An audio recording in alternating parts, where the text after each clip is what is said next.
नमस्कार विद्यार्थी मित्रांनो, मी प्राध्यापक दीपक बुधवंत, के.बी. रोहमारे कनिष्ठ महाविद्यालय कोपरगाव आपलं सर्वांचं या व्हर्च्युअल लेक्चरमध्ये मनपूर्वक स्वागत करत आहे.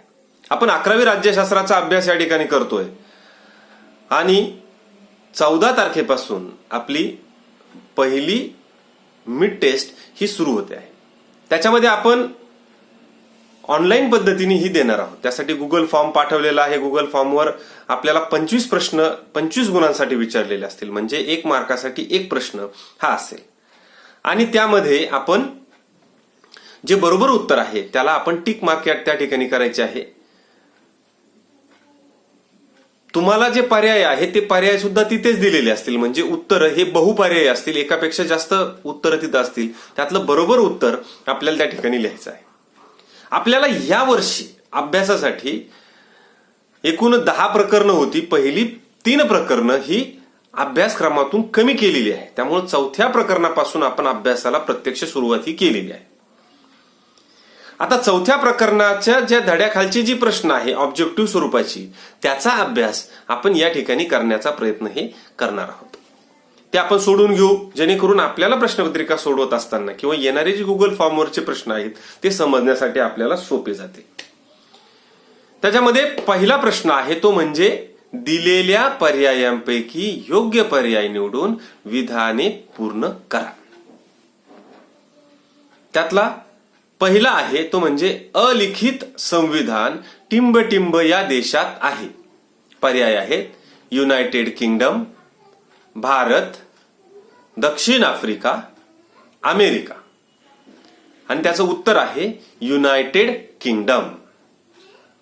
दुसरा प्रश्न आहे तो म्हणजे संसदीय पद्धतीमध्ये कायदे मंडळात व कार्यकारी मंडळात अधिकाराचे टिंबटिंब आहे. पर्याय आहेत विभाजन, समन्वय, विलिनीकरण, केंद्रीकरण. उत्तर आहे समन्वय.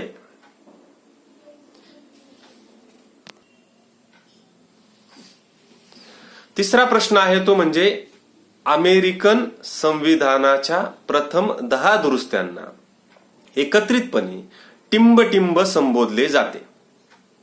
पर्याय आहेत bill of rights, Magna Carta, मूळ तत्व, मूलभूत हक्क. त्याचं उत्तर आहे बिल ऑफ राईट्स. पुढचा प्रश्न आहे तो म्हणजे ब चौकटीची चुकीची जोडी दुरुस्त करून लिहा. तुम्हाला तिथं 3 पर्याय दिलेले असतील, त्यापैकी जी चुकीची जोडी आहे ती लिहायची आहे. पहिला आहे मॅग्ना कार्टा इंग्लंड, दुसरा आहे नकाराधिकार युनायटेड किंगडम आणि तिसरा आहे केशवानंद भारती खटला मूळ संरचना. आता मॅग्ना कार्टा इंग्लंडमध्ये झालेला आहे, केशवानंद भारती खटला हा मूळ संरचनेच्या संदर्भामध्ये आहे. फक्त उत्तर या ठिकाणी चुकीचं आहे, ते म्हणजे नकाराधिकार युनायटेड किंगडम. तर नकाराधिकाराचा वापर कुठं झालेला आहे, तो अमेरिकेत झालेला आहे. राष्ट्राध्यक्षांना नकाराधिकार वापरण्याचा अधिकार आहे, व्हेटो पॉवर वापरण्याचा अधिकार आहे, तो कुठं आहे, अमेरिकेत आहे. म्हणजे उत्तर चुकीचं काय आहे, चुकीची जोडी नकाराधिकार युनायटेड किंगडम.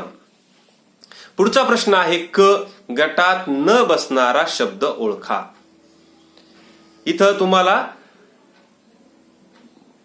पहिल्या याच्यामध्ये विचारलेला इंग्लंड, स्कॉटलंड, वेल्स, आयर्लंडचे प्रजासत्ताक असे 4 पर्याय त्या ठिकाणी दिलेले आहेत. आता गटात न बसणारा त्यातला कुठला शब्द आहे. आता इंग्लंडमध्ये लोकशाही आहे, स्कॉटलंडमध्ये लोकशाही आहे, वेल्समध्ये लोकशाही आहे, तर आयर्लंडमध्ये त्या ठिकाणी प्रजासत्ताक, म्हणजे इथं जे आहे लोकशाही इंग्लंड आणि स्कॉटलंड वेल्समध्ये त्या ठिकाणी राजेशाही, म्हणजे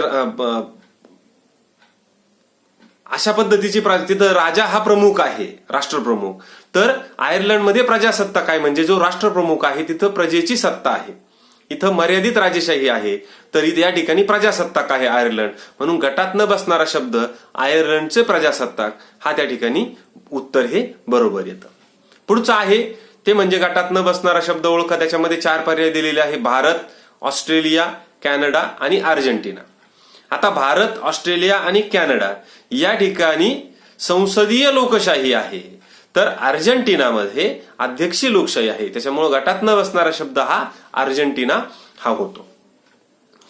त्यानंतर पुढचं आहे, खालील विधाने चूक की बरोबर ते सकारण स्पष्ट करा. पहिला त्याचा प्रश्न आहे तो म्हणजे भारतीय संघराज्याला संघराज्य सदृश्य संघराज्य म्हटले जाते. उत्तर आहे बरोबर, कारण केंद्राला जास्त अधिकार इथं दिलेले आहे. त्याच्यामुळं भारत हे संघराज्य सदृश्य संघराज्य असलेला आपल्याला दिसून येतं. पुढचा प्रश्न आहे तो म्हणजे अमेरिकेत संसदीय पद्धती अस्तित्वात आहे. उत्तर आहे चूक. अमेरिकेमध्ये अध्यक्षीय पद्धती अस्तित्वात आहे. अशा पद्धतीने आपण चौथ्या प्रकरणावरील जे ऑब्जेक्टिव्ह होते धड्याखालील त्यांचा अभ्यास या ठिकाणी केलेला आहे. आता आपण 5व्या प्रकरणावरील धड्याखालील ऑब्जेक्टिव्ह या ठिकाणी पाहणार आहोत. 5व्या प्रकरणाच्या धड्याखालील ऑब्जेक्टिव्ह मध्ये पहिला दिलेला आहे, दिलेल्या पर्यायांपैकी योग्य पर्याय निवडून विधाने पूर्ण करा. पहिला प्रश्न आहे, प्राचीन ग्रीसमध्ये टिंबटिंब होती. पर्याय आहेत हुकुमशाही, प्रत्यक्ष लोकशाही, अप्रत्यक्ष लोकशाही, राजेशाही. उत्तर आहे प्रत्यक्ष लोकशाही. दुसरा प्रश्न आहे, जगातील सर्वात प्राचीन प्रातिनिधिक सभा टिंबटिंब आहे. पर्याय दिलेले आहेत house of Commons, house of Lord, Senate, house of representative. उत्तर आहे हाऊस ऑफ कॉमन्स. पुढचा प्रश्न दिलेला आहे, दिलेल्या विधानांसाठी समर्पक संकल्पना लिहा. प्रश्न आहे, राज्यकारभार चालवण्यासाठी लोक काही जणांची निवड करतात, ती पद्धती म्हणजे. उत्तर आहे प्रातिनिधिक लोकशाही. पुढचा प्रश्न आहे, गटात न बसणारा शब्द ओळखा. भारतीय राष्ट्रीय कामगार संघटना, अखिल भारतीय किसान सभा, national student union of India आणि इंडियन नॅशनल काँग्रेस. आता हे जे पहिले जे 3 पर्याय आहेत हे संघटनेच्या स्वरूपातले आहे, म्हणजे दबाव गट आहेत. कामगार संघटना, शेतकरी संघटना, विद्यार्थी संघटना. परंतु इंडियन नॅशनल काँग्रेस हा राजकीय पक्ष आहे, म्हणजे गटात न बसणारा शब्द कुठला आहे, इंडियन नॅशनल काँग्रेस. हा त्याचं उत्तर त्या ठिकाणी आहे. त्यानंतर पुढचं आहे, संकल्पना चित्र पूर्ण करा. या ठिकाणी एक चौकटी रिकामे सोडलेले असतात आणि त्या रिकाम्या चौकटीमध्ये आपल्याला बरोबर पर्यायी उत्तर हे लिहायचं असतं. त्याच्यामध्ये इथं विचारलेलं आहे, भारतातील राष्ट्रीय पक्ष कुठले. मग या ठिकाणी त्यांनी 7 चौकटी ह्या रिकाम्या सोडलेल्या आहेत. त्याच्यामध्ये आपण राष्ट्रीय पक्ष जे बरोबर आहेत त्याचे उत्तरही लिहायचे आहेत. पहिला राष्ट्रीय पक्ष आहे भाजप. दुसरं चौकटीमध्ये आपण उत्तर लिहिणार भारतीय राष्ट्रीय काँग्रेस. तिसऱ्या चौकटीमध्ये आपण लिहिणार राष्ट्रवादी काँग्रेस. चौथ्या चौकटीमध्ये आपण लिहिणार तृणमूल काँग्रेस. 5व्या चौकटीत आपण लिहिणार बहुजन समाजवादी पक्ष.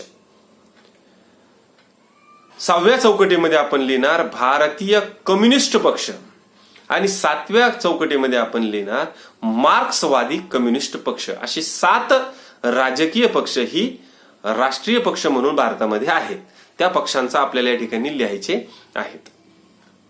अशा पद्धतीने आपण 5व्या प्रकरणामधले जे धड्याखालचे जे प्रश्न होते, जे ऑब्जेक्टिव्ह होते ते या ठिकाणी सोडवण्याचा प्रयत्न हा केलेला आहे. विद्यार्थी मित्रांनो, आपण चांगला अभ्यास करून ही 25 गुणांची जी आपली पहिली मिड टेस्ट आहे ती आपण सोडवावी.